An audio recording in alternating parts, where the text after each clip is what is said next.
My primary focus on my channel is pizzas and burgers. Dank-ass burgers, dank-ass pizza, dank-ass french fries.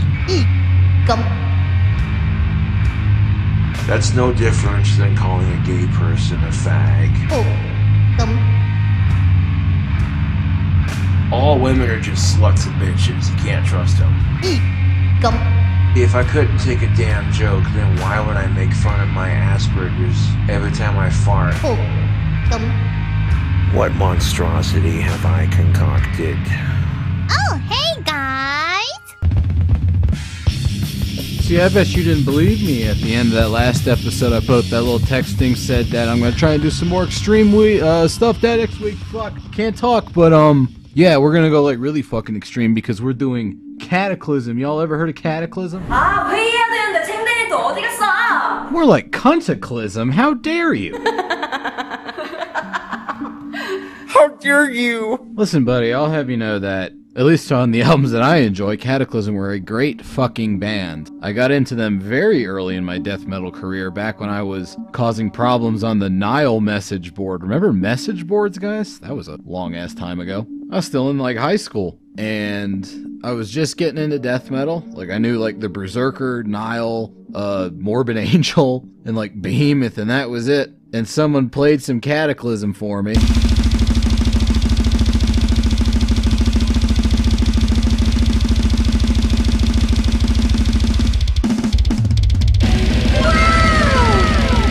That was about the most extreme shit I'd heard at the time, where I could still tell like what the hell was going on. Keep in mind, this is back when the biggest bands on the block were like Origin and Gorod or whatever. So when I heard that, I was like, wow, this is a hell of a lot better than all that faggy necrophagist sweet picking shit you dorks usually play. Yeah, 10,000 posts worth of such cutting criticism will end up getting you banned from most places. And thus was the case there. But I was like, yeah, this new Kataklysm is pretty good. And then someone else is like, bro, this shit's whack. What are you even doing? You have to listen to old Kataklysm. And I was like, oh yeah, what's that sound like?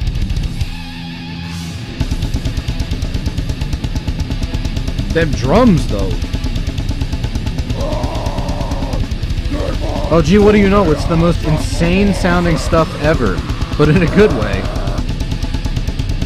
You have these surprisingly melodic riffs, but they're playing them super fucking fast. You have these absolutely punishing drums. They actually considered it a new form of blast beat at the time. It's called a hyper blast. They got the idea from Fear Factory of all bands. They called their sound, I think, like Hyper Blast or something. So they're like, we're Northern Hyper Blast, and I like this stuff a lot more than Fear Factory. This is a really fucking cool counterpoint riff here to that initial pair of riffs.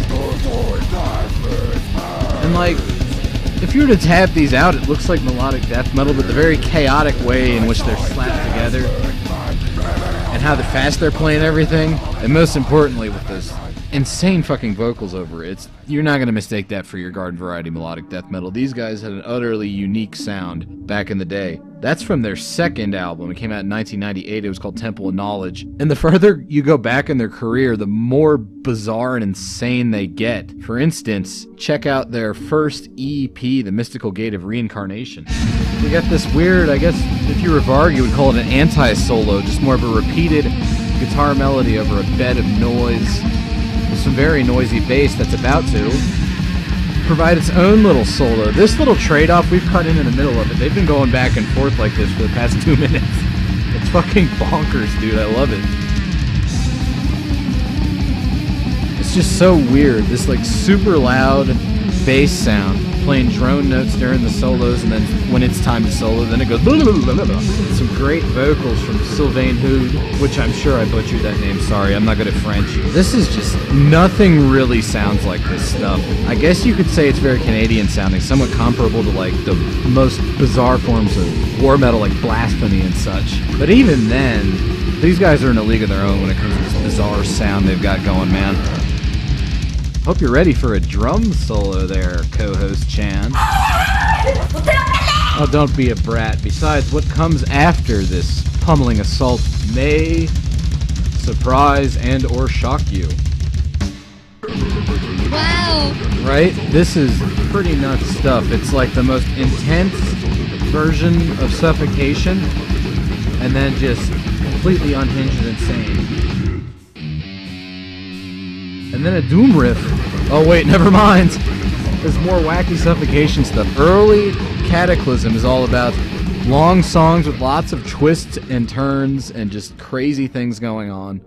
And I think it's great. So after this album, their initial drummer left, which is unfortunate because he never played on anything else as far as I can tell. But then they got Max Duhamel, who's kind of like been their pretty much go-to drummer with a couple breaks for years and years. And the band stabilized to JF, but not that JF, on guitars, Maurizio on bass, and then Sylvain doing some sick vocals for you. And we get to their first album, which comes out on Nuclear Blast. It's probably the most bizarre thing that's ever come out on Nuclear Blast, and it's called Sorcery.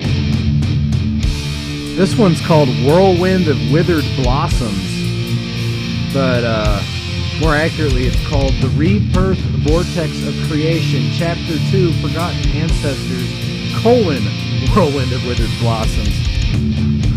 Not only are their song structures complicated, not only is there a fuck ton of lyrics, they're all very esoteric and mystical.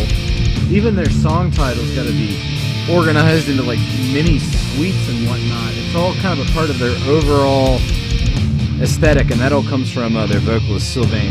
But here we go. That was a nice little Vehement style intro, except way before Vehemence did it with the bar chords and whatnot. And now, of course, it gets heavy. It's not quite as bizarre, at least during this portion of the song, as, say, the Mystical Gate of Reincarnation was, but goddamn if it still isn't fairly destructive and certainly rather unique sounding. This is where it gets a bit nastier, folks. Fair warning. Told you. It's like melodic grindcore, except the songs aren't structured like grindcore songs at all. They're long. It's like they've been exhausting to play live. But I, for one, appreciate that they birthed this music onto the world. So, once their second album, Temple of Knowledge, comes out, this is the first time they've had to get, like, a replacement drummer for Max Duhamel, presumably because he injured himself doing all that. He comes back on the album after this, don't worry, but I think Nick Miller did a more than decent enough job replacing him in the short term. I played a little bit of their second album earlier, but here's a more nuanced song, and it's one they made a video for. It is entitled Era of the Aquarius, The Awakener, open parentheses, Epoch 1, Summon the Legends, close parenthesis. But his friends just call him The Awakener, and he's got a great intro on him. Very textured. Great bass playing from Maurizio on this. And how do you like that? These are some great melodic, kind of like leading into something type riffs, you know what I mean? Because he's doing some cool little like jazzy bits on the drums over there. The riffs are harmonized and rather slow for Kataklysm. You can tell that they're building up to something, but this is definitely sort of like the approaching the conclusion of the album type track. But they're still heavy. Don't you worry, folks. Speaking of that, you know, they got these like 3-song suites. They also just have a real great ear for deciding which songs are going to go where, kind of telling a story with the album, even if nobody else can quite understand the story. Speaking of not understanding the story, after this album, Sylvain Hood leaves the band. Like, he's just gone. Poof. He hasn't done much since then, apart from give interviews. It appears there's a bit of bad blood between him and the rest of the band. I remember back in the day, the rumor was that he just went nuts and, like, was schizophrenic and homeless and, like, living on the streets. As far as I can tell now, he was going through a really bad breakup, and it soured his relationship with the rest of the band to the point where he left and took most of his bizarre, mystical, wacky ideas with him. Maurizio ended up leaving the bass stool solely to concentrate on being the vocalist. Before that, he was kind of doing backing vocals, more of the shrieky bits, compared to Sylvain's deranged roaring. And I think that's a major tragedy for death metal. The fact that Kataklysm kind of split up because it meant we didn't get any more of like where else that sound could have developed. Nothing else really sounds like early Kataklysm. I've said that many times. I don't even know how much stuff was influenced by it because it's so out there and bizarre. And my relationship with latter-day Kataklysm is a complicated one. The best way I can describe it is to say it's very similar to how I feel about At the Gates, who started out with really unique and strange death metal that I don't know how much it influenced either outside of like Crimson Massacre and The Chasm, and those are two of my favorite bands, so of course I'm gonna like this. But it's bizarre, it's weird, it's not entirely commercially viable, but I've been enjoying this since I first heard it when I was 16 and I'm old as shit. But their later stuff is a lot bigger, and it's also a lot simpler. More mass appeal, people like it more, certainly influential in its own way. I used to hate it out of principle. Now I can kind of appreciate it for being fairly well structured and catchy and whatnot. I mean, I listen to K-pop all the time. I can't really hate on something for being poppy. Similar transition occurred in Kataklysm on the post-Sylvain albums, which, at least the first few, are kind of interesting in a way, because they're still fast, blasty, and melodic, despite being a lot simpler and more normal sounding. But they also do something rather interesting for music at the time.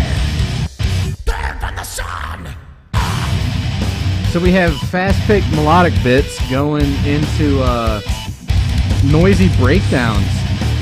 And overall it has this very like melodic sheen to it. But yeah, utilization of harmonics and whatnot. So speedy, fast melodic stuff, switching it up with kind of like catchy mosh pit ready breakdowns. Does that remind you of anything? 언제쯤 데뷔할 수 있을까라는 생각은 당연히 많이 했고. Yeah, that sounds a whole lot like early to mid-aughts metalcore to me, man. Listen to that.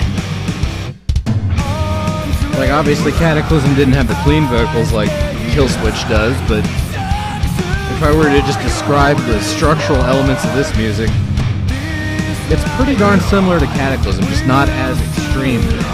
That's another commonality between Kataklysm and At the Gates in a way. They both did really wacky early material that I love, and then they did later material that went on to influence metalcore a whole bunch. And Kataklysm was doing stuff like that in like the very end of the 90s, so right before that got big. Were they a clandestine influence on the metalcore genre? Or at least like the more modern forms of it? I don't know. Maybe. I know that the Swedish stuff tends to get all the credit, but I gotta think some of these guys were listening to Kataklysm. Or maybe Kataklysm were just influenced a lot by later At the Gates. I don't know, but it's an interesting thing to think about. So why don't you do that, for the rest of the week there? Think about it, man. And while you're at it, listen to some Kataklysm. If you liked what you heard of the new stuff, listen to the new stuff. If you like the old stuff, then you're a patrician like myself. Look at this faggot! I'll tell you one thing about Kataklysm before I leave, though. Okay, I remember when In the Arms of Devastation came out, people were saying, well, at least this was the press release, was that it was the biggest album since Master of Puppets, and I'm like, yeah, right, dude. I mean, I do like Kataklysm a whole lot. Come on, Century Media, Nuclear Blast, whatever member of that Blade Runner-esque metal corporation that was handling that shit at the time. Genius bit of marketing, because it got them on, like, the Billboard Hot 100, so, go for it, I guess. But people were trying to tell me that that was, like, more mature. I see that word thrown around a lot in reference to later Kataklysm compared to the early stuff. So apparently being more mature means your songs are simpler, they're slower, they're less brutal. You do verse, chorus, and you fucking repeat the rah, rah, rah, shout along chorus a few times for the mosh pit there, throwing a breakdown. They don't have too many distinctive marks. I mean, later Kataklysm has used that same two-headed monster on that album covers. Them album covers today is for like 4 or 5 albums now, I think. And I'll be damned if I listen to those albums in a row if I could tell them apart. If that's being more mature, then like, fuck you. That says more about the modern concept of maturity than it does about the nature of death metal as a whole. I'll leave you with that. See you around. Bye-bye.